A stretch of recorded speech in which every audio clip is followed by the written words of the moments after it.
ladies and gentlemen. Welcome to another episode of the Irrational Confidence Podcast. We're talking college basketball. It is March Madness season. We are inching closer to the release of that 64-team bracket. Yeah, there's 68, but we're only going to talk about that 64-team bracket. But I'm always joined by my co-host, the man that was fired as a PA announcer because he kept playing for warm-up music, Pink Floyd's Another Brick in the Wall. My co-host, Fresh. Fresh, how you doing, buddy? Hey, I'm doing great, Haps. It's tough being a PA announcer. Get all those names right. You might get booed out of the building. NCAA tournament, it's starting to get, you're starting to feel the energy starting to really build right now. Right. Conference tournaments sort of carry into that. Who's on the bubble? Who's going to make it? Who has high expectations to succeed? And what teams just have that feeling that they are going to be bust, they're going to flop. There's a lot of expectations of the years come up with this, and then the finality of that one game and the choke job.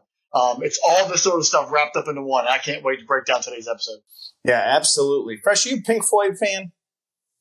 There's some decent music. I'm pretty solid with that stuff right there. It's not bad. My father-in-law was a big Pink Floyd fan. He was a great man. So, guys, just a reminder that our episode is brought to you by champsportspools.com. Get ready for the ultimate March Madness experience with Champ Sports Pools. Here's how it works. Visit champsportspools.com/spinnable to claim your free entry into the Sweet 16 bracket pool with a chance to win $1,000. That's champsportspools.com/spinnable.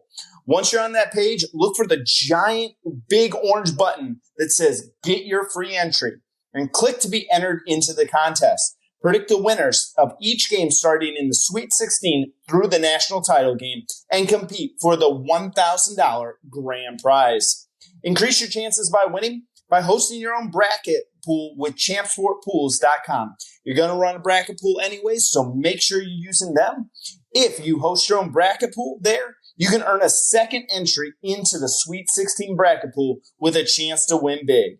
For more details, please visit champsportspools.com/spinnable. It's a great partner, everybody. Get in there. It's a free entry, a chance to win $1,000. Nothing better than that. You start in the Sweet 16. You don't have to worry about navigating through the opening weekend. You get that 16 through. You get 4 chances to win, and it's an easy win-win-win situation for you. And then also spread the word to get more people involved and build your own bracket. You get 2 chances. So it's all just keep growing and fun and enjoying the experience. Yeah, if you're already going to host a bracket pool, why not give yourself an extra chance to win $1,000? It's $1,000 you don't have right now. Exactly. All right, Fresh. So today's episode, we are taking a look at different teams going into the NCAA tournament that we think will either flame out very early on or, they'll be highly rated, maybe win a game, maybe get to the Sweet 16, but they're going to be a team that most people expect to compete for a national title, and we don't think they're going to make it all the way to the Final Four. So just give everyone kind of an idea of what we're looking at. These are teams that have either disappointed us in the past. I'm looking at you, Purdue, or these are teams that we are seeing glaring warning signs of, and some of these teams may surprise you. So we'll have to take a look. Fresh, I'll let you go first. Who's the first team you got that you're really starting to get, get nervous about? I'm starting off with the Duke Blue Devils. They're 24-7, folks. I think they're more of the logo and the history of the school and what Coach K did there, even though he hasn't been there for 2 years, than they are actually a legit team on the court. They have some decent wins. They beat Pitt, Clemson, Wake, Virginia. None of them were ranked at the time. They beat Baylor back in November, or they were ranked. They beat Michigan State back in November. Michigan State's an team in the Big Ten. They were ranked then. They're not ranked, or if they are, they're very low at this point. So nothing really standing out as a dominant win in this program for this season. 2 really ugly losses. Georgia Tech, who's 14-17. Arkansas is 15-16. Not the typical Duke team we've seen in the past. This team just it lacks that fire. Yes, Filipowski's very good. He does love to, obviously had some controversy a couple times this season. But Jeremy Roach, Jared McClain, Mark Mitchell, Tyrese Proctor, they don't scare me. These aren't the Duke players of the late 80s, 90s, 2000s, 2010s. This is just doesn't feel. It's a major rebuild. The aura of Coach K, is not there on the sideline. And this team just is not functioning as a Duke team. They're getting more of the benefit because of the logo than they are of a lethal team that can actually make a run deep into the tournament. You look at their last 9 tournaments, too. People kind of forget this. Last year, 2023 tournament, lost in the second round. Coach K's 2022 year's final season, they had a magical run to the Final Four. That was sort of everything coming together, people playing above and beyond the call. That's a special season. 21, didn't even make the tournament. 2020, we didn't have a tournament. 2019, lost in the Elite Eight. 2018, lost in the Elite Eight. 2017, lost in the second round. 2016, lost in the Sweet 16. Again, we're seeing a series of not making, they're out here getting there, you're sort of squeaking through, but nothing spectacular. Duke, people think Duke's a Final Four team every year. They did win the title in 2015. There's a lot of controversy, and they got a lot of fouls late versus the Badgers. Got to squeak that one out. You watch the game again, they probably shouldn't have deserved to win it. The year before that, they got upset in the first round. This team does not feel like that national championship team. It doesn't feel like a Final Four team. It's just, it's a bunch of guys who are wearing the Duke uniform, and you get caught up in seeing that. One real thing to take a look at is road losses. Road losses during the regular season, not neutral site, true road losses, should be a sign of caution for success or failure for this Duke team and most teams when they have historic seasons and going through. This year, Duke has 4 road losses. In 2022-2023 season, they had 6 road losses. They didn't get did not get to the second weekend. They lost in the second round. They had 6 road losses in the 2020-2021 year. They didn't make the tournament. They had 5 road losses in 2017-18, lost in the Elite Eight. They had 6 road losses in 16-17, lost in the second round. And then they had 5 road losses in that 13-14 year, but they lost in the first round. To me, looking at the season they actually won and looking at the season that they flamed out early or did not meet expectations, the road losses, the integrity, the team coming together, the mental fortitude to be able to handle in a very tough environment where it's pressure packed and every bucket matters. You kind of see a trend over this entire program where if they struggle on the road, it doesn't mean much success. And that's the first thing I kind of looked at when I saw this team. It's like they're struggling on the road. They're not cohesive. They're not getting the foul line as much as they should. A lot of fouls. Filipowski's the only real scorer that is consistent every single game that they're getting from. And if he gets in foul trouble in the tournament, you're kind of squandered. They don't have that 3-point shooter like, in the past they've had with that one guy who would just knock them down left and right and everybody feared. This is a different team. John Shire is sort of, rebuilding his own image. It's very similar to what, has to happen at Alabama with Nick Saban. You call fall in the shadow. It just doesn't lick. I think they're getting the benefit of it out in the polls because they're Duke, but they don't have that exact on the court ability that I'm seeing from a true caliber team. This team will not make it to this to the Elite Eight. They might squeak to the Sweet 16, but that's as far as they're going. This team will lose, and they will not be a Final Four contender at all. But this is a sign of things to come. I think there's trouble in Durham, and this is the beginning of it. Fresh, where do you have Duke being ranked? Like, what seeding are you looking at for them? I think right now they're going to be a 3-4. Joe Lenardi from ESPN has been a 3. I think if they really stink in the ACC tournament, might get dropped to a 4. If they go a little bit deeper in the tournament, might keep them as a solid 3 line. They're 11th overall in the country. I think that's overranked. So 3-4 seems probably where I have them pegged. All right, Fresh. My first team that I'm going to have that I'm going to tell everyone's going to let them down, and I've been waiting to be wrong for years about this, and that is the Purdue Boilermakers. They are currently projected to be a 1 seed in this upcoming tournament here. Hey, I'm going to take you back in time, rewind it about a year ago now, and as they became the second number 1 overall seed to lose to a number 16 seed. Extremely disappointing with Purdue right there because the results that they get during the regular season and what they do in the tournament don't match. There's no matching of how successful this team has been, how competitive they've been. They've kind of run through the Big Ten over the last couple of years, and then they make it into the tournament, and they become a fish out of water here. Matt Painter took over for the legendary Gene Cady back in 2005. Since then, he has made 14 NCAA appearances. Out of those 14 NCAA appearances, the Purdue Boilermakers have made it to the Elite Eight once. One time, they've made it to the Elite Eight. Out of those 14 appearances, they haven't made it out of the opening weekend 8 out of the 14 times. Now, Purdue fans are going to look at everything. They're looking at Zach Edey. He's averaging 24 points a game, 11 rebounds. He's looking like he could be another John Wooden Player of the Year type candidate and be the first one we've had that's a back-to-back winner in a very, very long time. But then I started to question, I go, when was the last time a team won a national title running everything through the center position? And I really thought, and the first team that kind of came to mind that they ran it through was North Carolina back in the day. But even then, people would kind of question that one as well. This Purdue team looks good on paper. You take a look statistically and you say, hey, it's not a bad team. They don't take enough three-pointers for my liking. You know, they're only taking about 21 threes a game. I would like that number to be closer to 25, but they're shooting 41% from behind the arc. The other thing is that they're only a 72% free throw shooting team. That also means that when games get really tight and games get on the line, you need to be an 80-plus free throw shooting team at that during those tight games there. They also do not force a bunch of turnovers. I expect them to have more blocks and steals with this defense that they're able to have.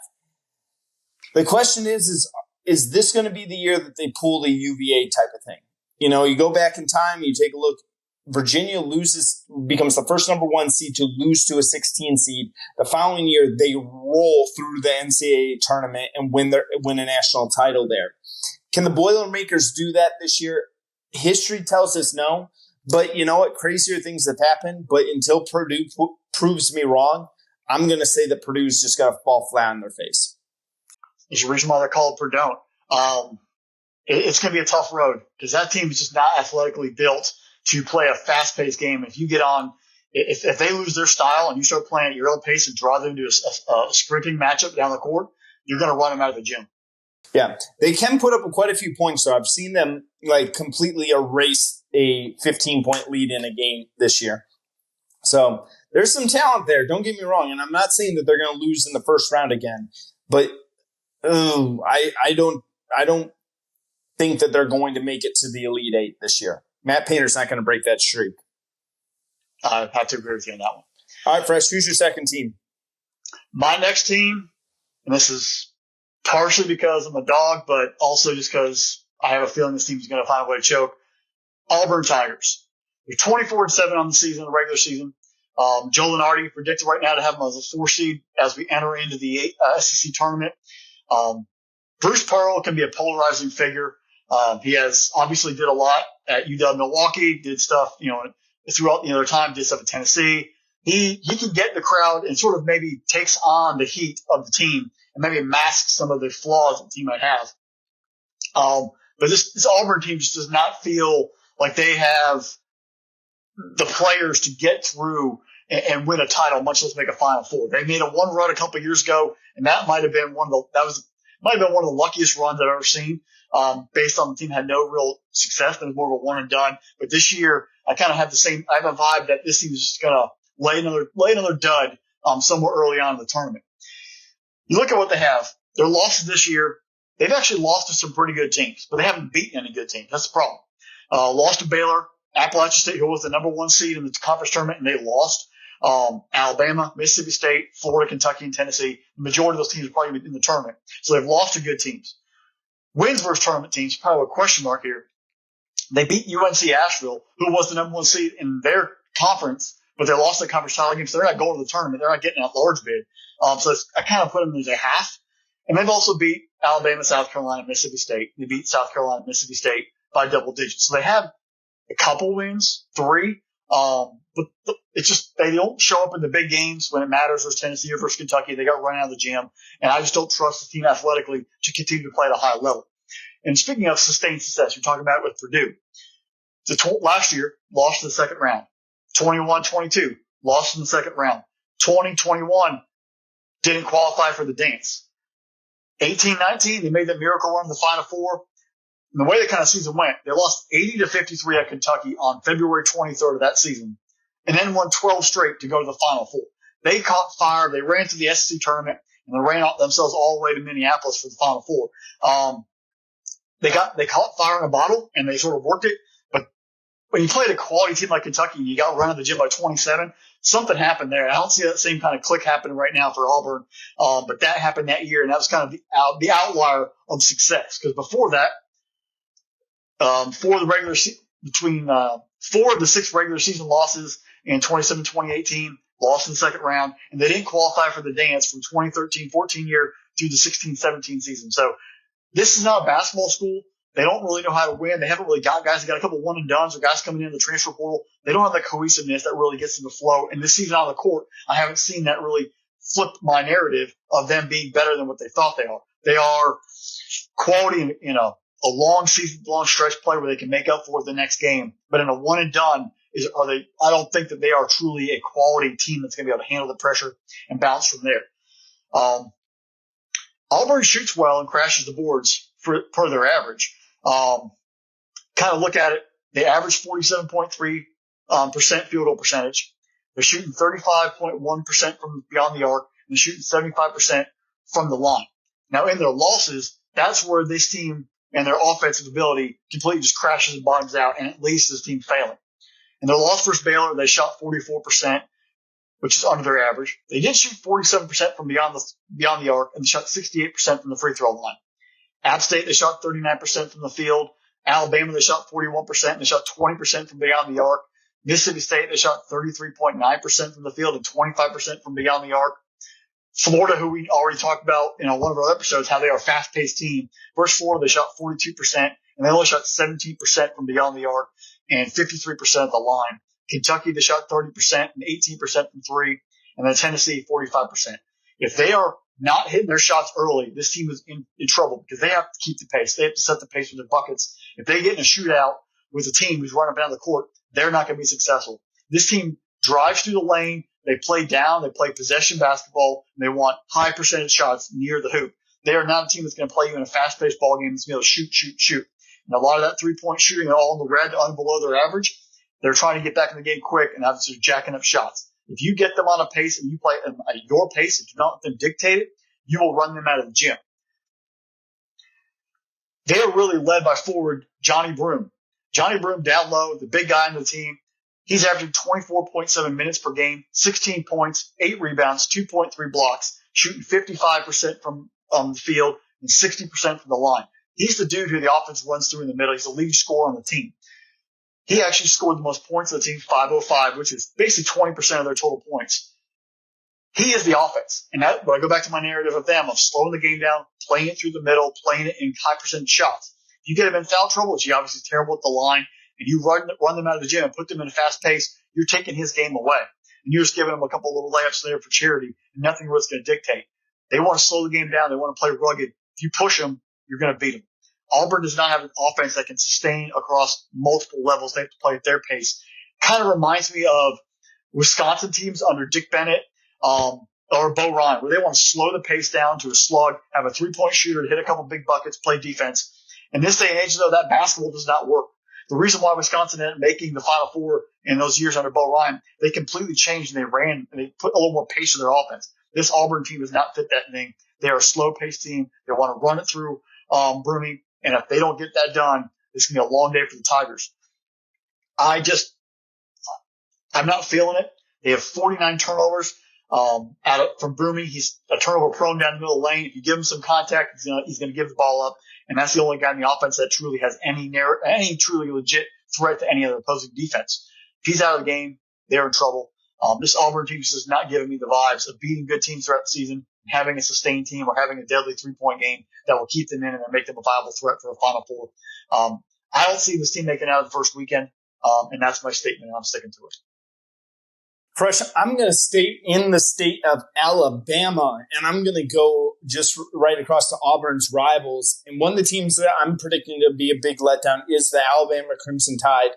This is a little bit weird for me because they have a few things that I really love a team to have going into tournament play.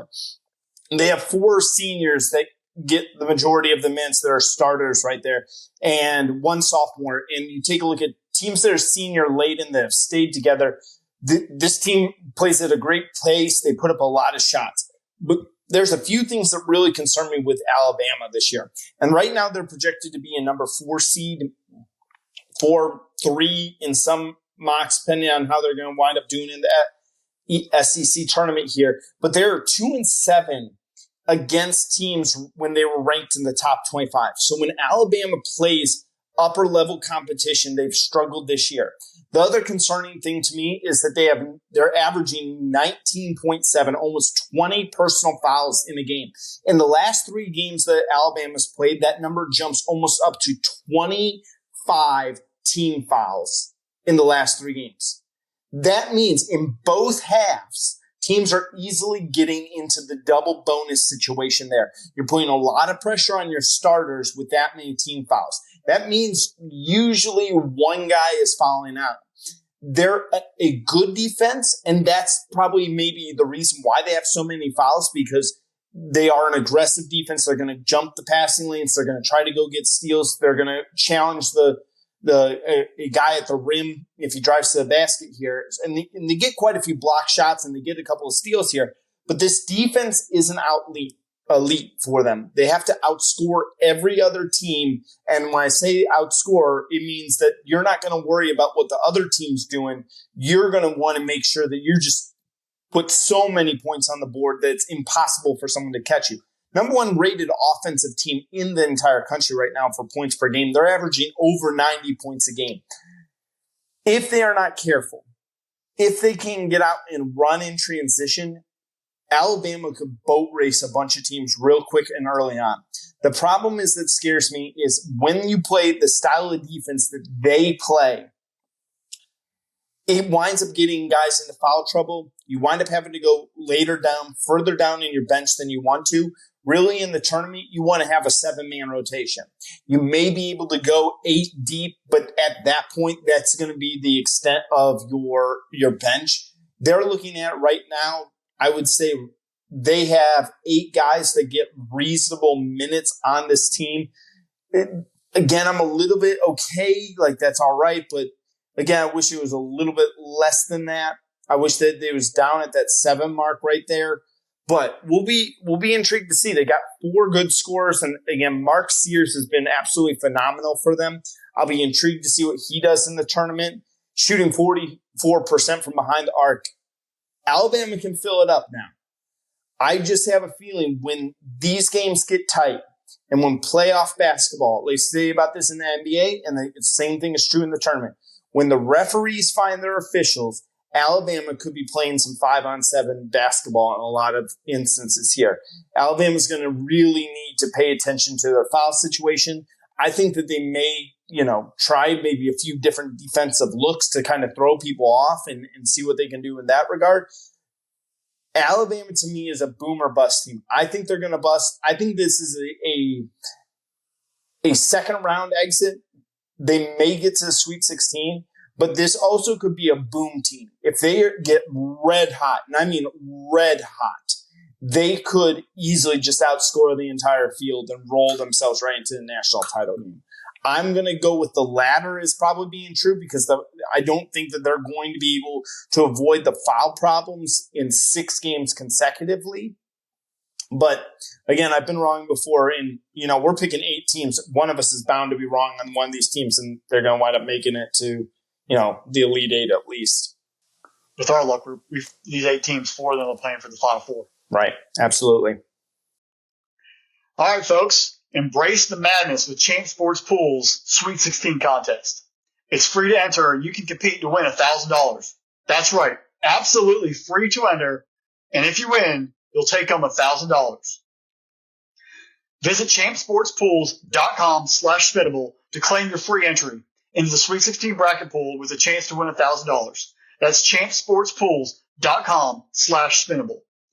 If you're planning on hosting a bracket pool, you should do so at champsportspools.com/spinnable.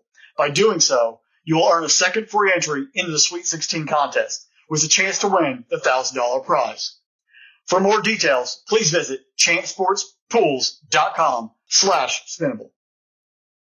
Fresh. It's just such a cool promotion that we're running here through the entire month of March with Champ Sports Pools. We thank them for being a partner on the podcast here and look forward to having them along with us all March long.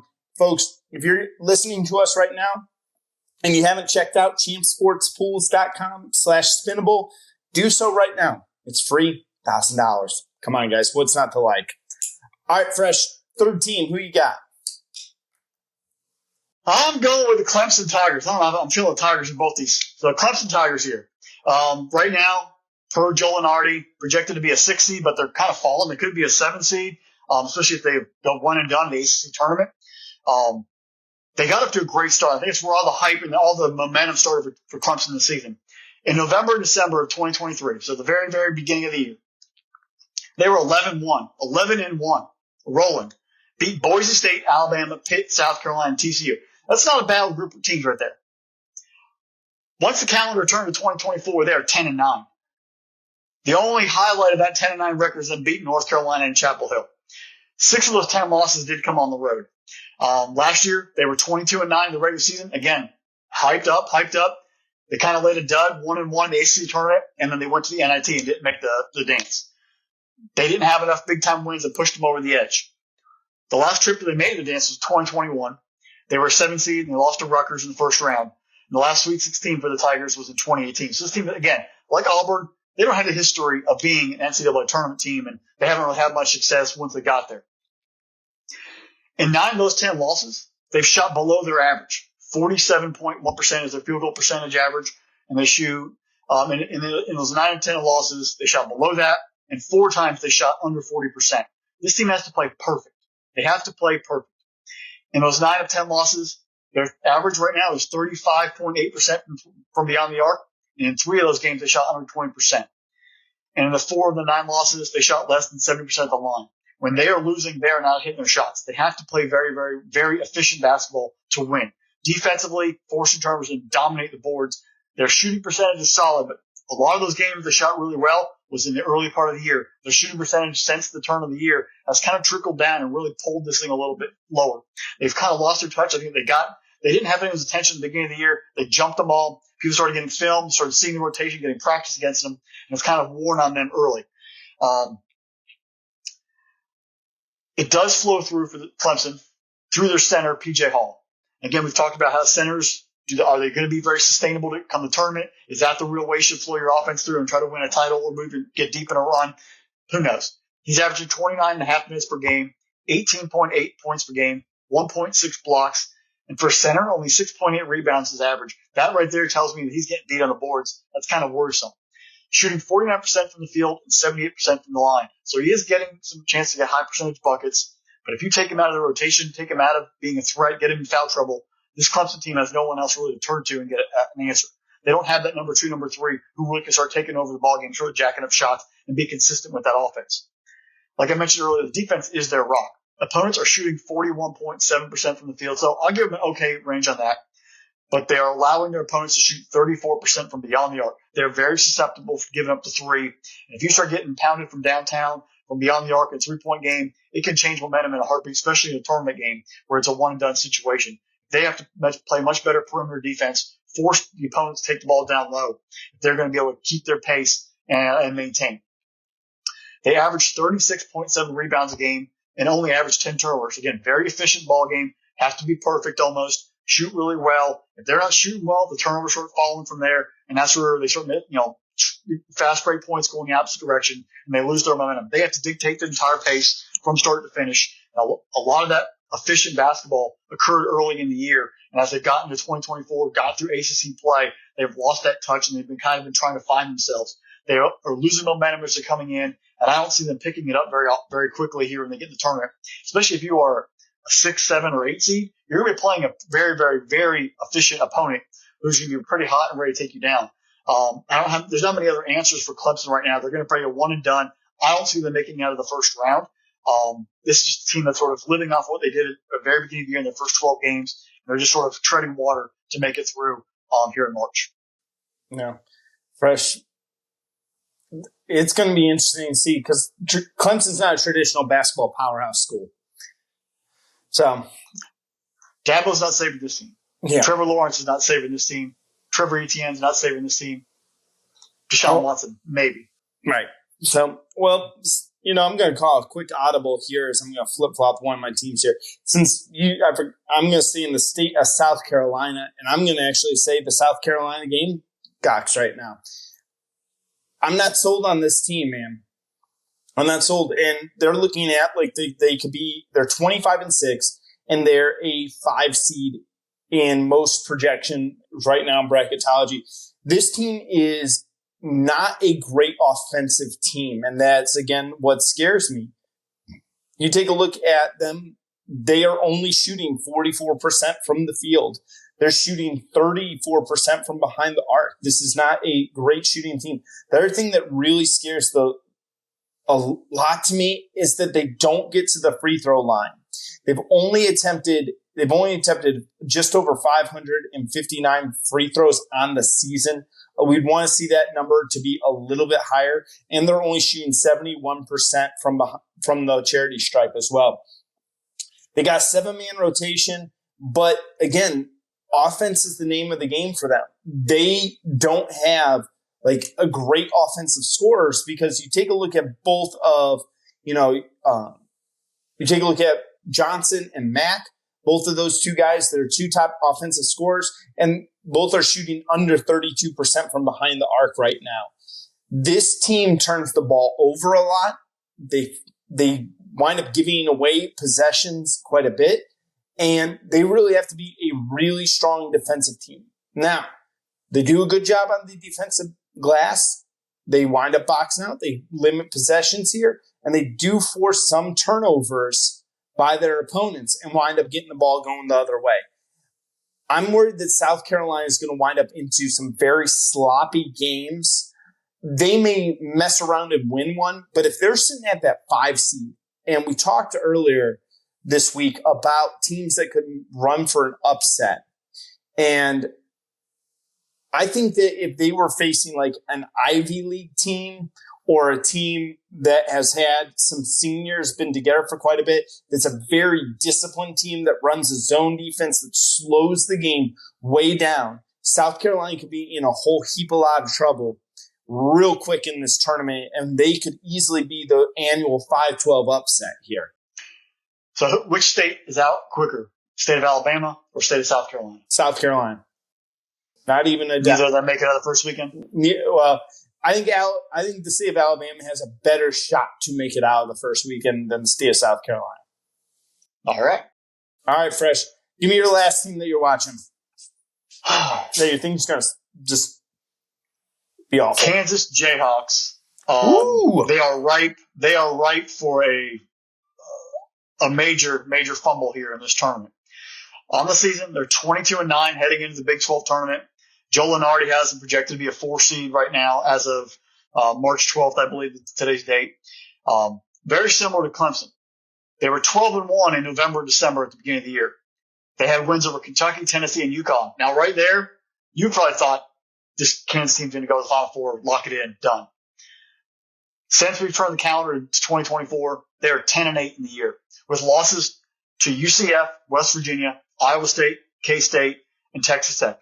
Iowa State, Kansas State, Texas Tech, 3 solid losses there. I'll give them that. But the UCF and West Virginia losses, those are pretty brutal. They've also lost to Baylor, BYU, and they're blown out at Houston. Now, I say blown out at Houston. It was the first time ever in Big 12 play that Kansas did not score 50 points. They got routed by the Cougars in the season finale. And maybe that has something to do with injuries, but that team just was completely lifeless. And from the very start, it was over. And that's not a good look coming into the tournament. 9 total losses, 4 to top 25 teams, 7 road losses in the 23-24 year.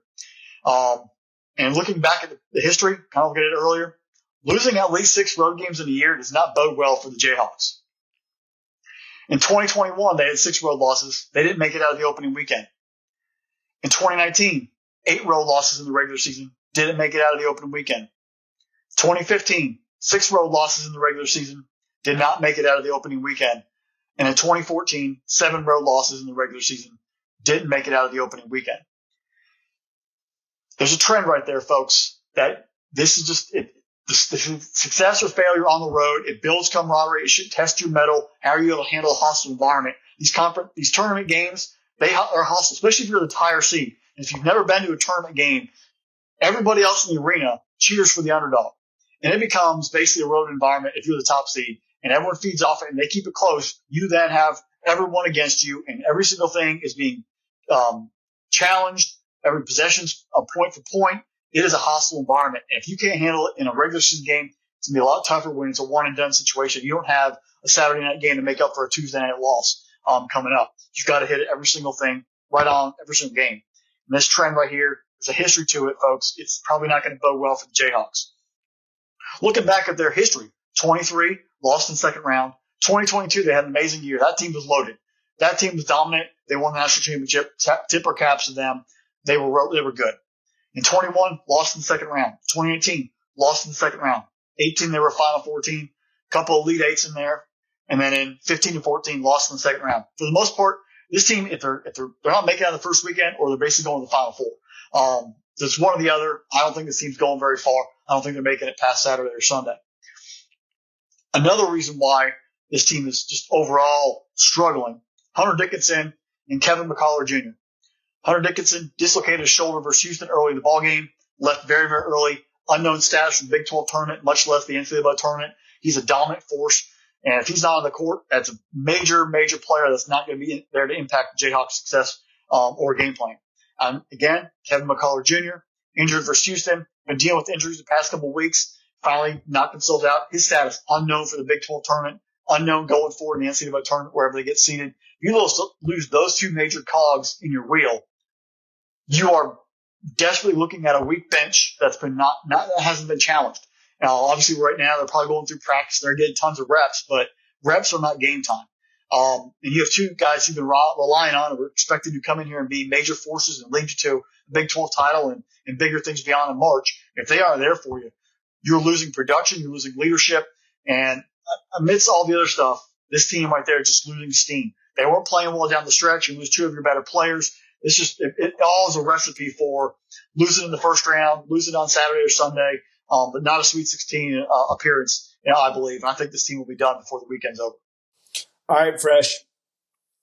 You have to kind of make you put on a fence. The two blue bloods that you gave me, Duke and Kansas, who makes it further? I will say Duke. On the fact that they aren't dealing with the injuries that Kansas is dealing with. That's a lot to come back from when you're relying on two of your studs, two of your major minute providers to potentially miss a lot of action. Duke at least has Filipowski and some guys who can get them through to the Sweet 16. But I think that it's not going to be very far, much farther than Kansas. All right, Fresh. My last team is the Marquette Golden Eagles. Everyone's been really high on this Golden Eagles team. They were number 5 ranked going into the season.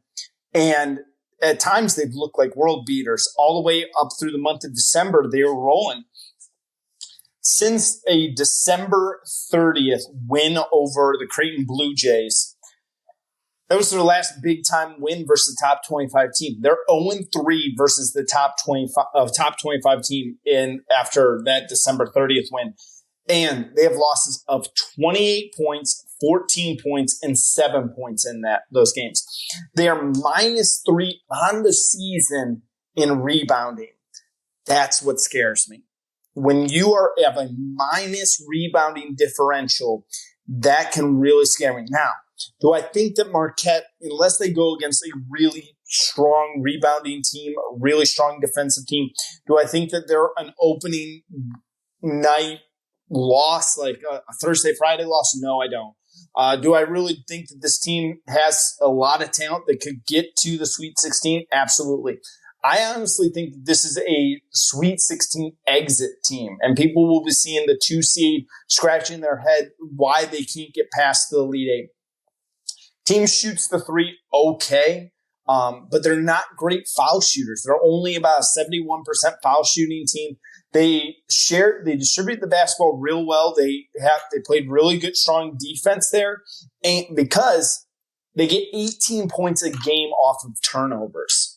If that dries up, if they go against a team that takes care of the basketball, Marquette is in for a long, long night. They do not have the sheer offensive firepower not to win a game when they're not getting those turnovers and getting things going the other way in that regard.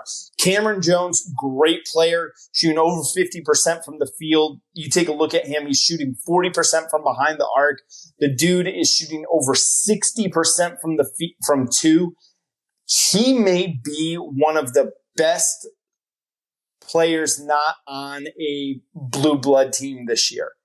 I really like Cameron Jones. I think he's a great ball player. I think he's a special type of player. I would like to see him get a shot in the league someday. But again, if guys in his junior year, I don't know if he's not developing the right way or what the knock is on him going into the NBA. They have a lot of really interesting players that are okay. Again, I really would love to see this team attack more. For some reason, they don't get to the foul line like other teams do. And that really concerns me when it comes down to how they rely on those defensive fast breaks and getting the points off of turnovers, to the lack of rebounding, to the lack of foul shooting percentage there. All of these things scare me, and all these things say to me early tournament exit for the Marquette Golden Eagles. This one's hard for me because I like Marquette.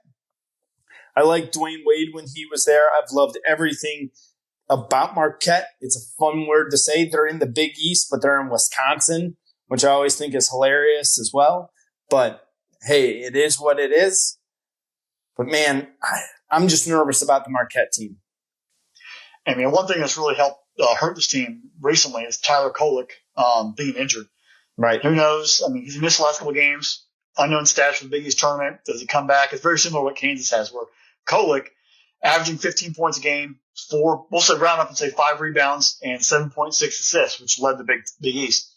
Shoot 88% from the line. Like, he is the guy. 40% from beyond the arc. He was the kind of the straw that stirred the drink. And when he went down and got dinged up, they were already struggling a little bit. And now they've lost that. If he doesn't make it back fully healthy for the tournament, that's really just one last, weapon to have off the bench. Yeah. Well, Fresh, we are on our way to the big dance, and it can't come soon enough, because a week from now we'll be talking some hostile takeover stuff. We'll be getting ready, figuring out where we're going to meet up to watch basketball all day. It's going to be a great time. I love the month of March. And we'll be diving into our champsportspools.com/spinnable and making our picks for the Sweet 16 and maybe setting up ourselves a couple pools, and growing that group. So it's all about getting all your picks in and talking where we're going to watch basketball. It's a fun time. Yeah, I can't wait. Special thanks to our producer, Drew. Special thanks to our sponsor, Champ Sports Pools. It's phenomenal, guys. Hey, before you head out of here, hit that subscribe button, hit the notification bell, get notified every single time we drop a new video, because, guys, we got a bunch of stuff coming your way. We're going to continue going down the NCAA tournament. We're going to continue going into the NFL draft. We may get another interview. If you haven't checked it out, go back and check out the Eastern Washington wide receiver coach. Man, that was a fun interview, Fresh. We need more of those in our lives right now. But right now it's tournament time. It's a fun time. Make sure you're checking out champsportspool.com/spinnable, spinnablesports.com. Follow us on social media. We are creeping our way to 30,000 Twitter followers. I can't even believe that's an actual number for us. So it's wild to see here. Hey, check us out anywhere and everywhere. Leave us the comments in these videos. Fresh, I'm going to stop talking. I'm going to let you finish this off today. Hey, everybody. Just keep interacting with us. Keep the vibe going. Keep the community going. Sports related, whether it's visiting the website, spinnablesports.com, visiting Spinnable Sports YouTube channel, helping out our great partner there, champsportspools.com/spinnable. Join any way possible. Let us know how good, how bad, how indifferent we are. Follow us on Twitter. Follow us on Facebook.